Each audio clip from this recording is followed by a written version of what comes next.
What kind of a world do we live in, you might ask?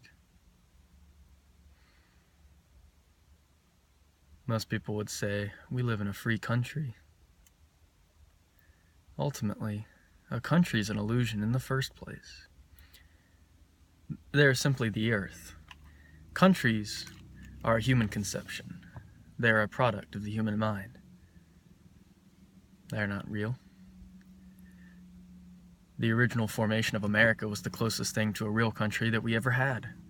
Our forefathers fought bravely for us to have this land so that we could actually live in freedom, away from the tyranny of the religious sects and private bankers of Britain. But what have we become? We've become that again. The whole purpose that they fought for has been flushed down the toilet. The founding fathers would spit on us today.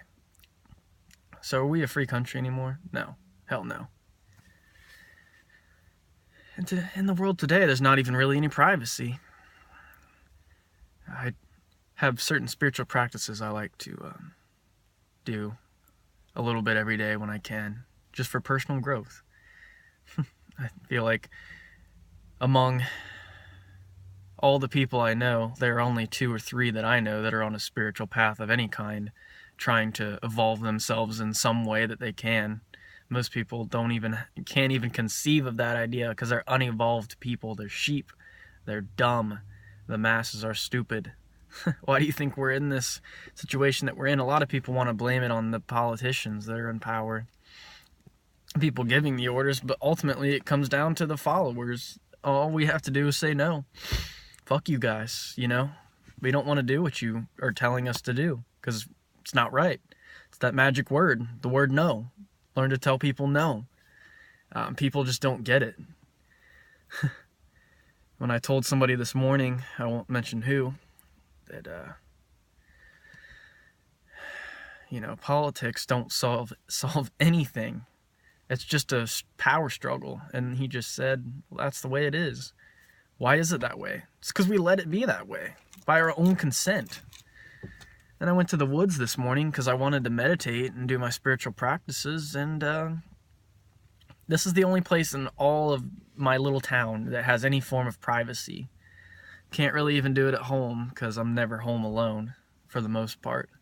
It's just hard to find anywhere to do anything by yourself and practice things and evolve and grow on our own, that what we need to do. And there were people in the woods today. I couldn't do what I wanted to do. I'm not saying I'm angry at the people for being in the woods. It's beautiful out there. I'm glad that, they're taking that opportunity to be out in nature. But the point that I'm trying to make is there's nowhere you can go to be alone, really. We need to get back to living off the land. And, every person gets like just dictate an amount of territory that you want. Some wildlife somewhere.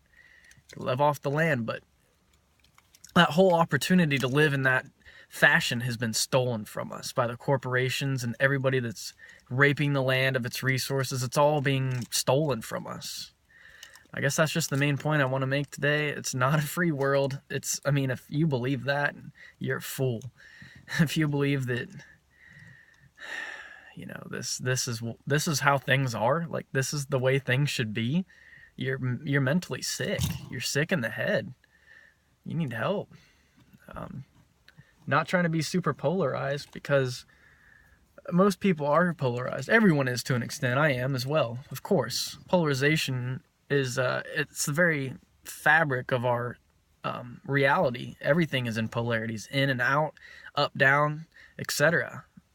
But if we can learn to avoid the polarities and overcome them and master ourselves, which nobody's doing. And ultimately, when the majority of people don't understand these principles, it brings those of us who do understand them down even more.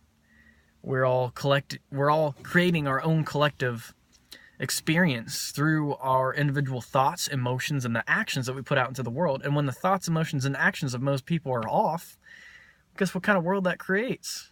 Chaos. It's what we're in. Guess that's all I'm going to say before I go into slavery today. But It's, we gotta wake up. You gotta wake up, folks. It's time to wake up. Learn what's really going on. Stop being little boys and girls. Most people don't know what it means to be a real man or a real woman. You know what it means? It means to search for truth. What's real? And how we can really bring peace and harmony to this world, which nobody's trying to do. Which is sad. It's utterly sad. You know, when you face God one day, I don't know what he's going to say to you. But I know I've been trying every little bit that I can. It's not a whole lot what I can do, but I'm trying. That's all I have for today. Take care.